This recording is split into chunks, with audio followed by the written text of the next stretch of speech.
In November last year, 2019, we had the most fantastic meeting in Alice Springs. 55 health researchers and health service delivery folk, clinicians and managers from rural and regional Australia came together all around the country. And this video describes a little bit of what went on during that time, some insights from some of the brilliant people who were there, and at the end talks about how you might be able to join us.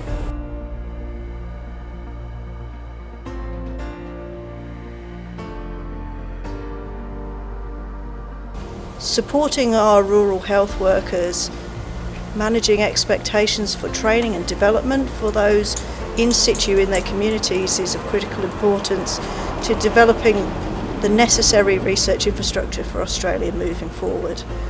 These communities are the heartland of our rural agricultural production and your rural industry, and health is a critical part of that. We need to be working with these communities to give them strong healthcare and strong healthcare support networks moving into the future.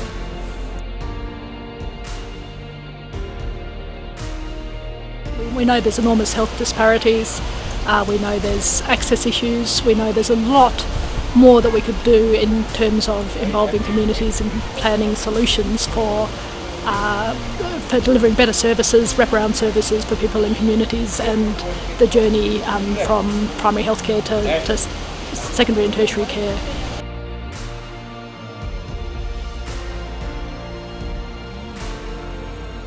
Even though we come from all parts of Australia and we have differing focuses, our joint and very passionate rejoin is about the health of rural communities.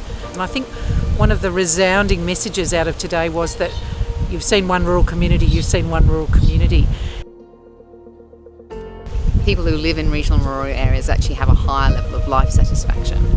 And that really resonates for me because I've always lived in regional rural areas, and I really understand how that place-based living contributes to, a sort of higher quality of life in some respects, irrespective of and in spite of really some of the challenges that go along with living in a more remote place.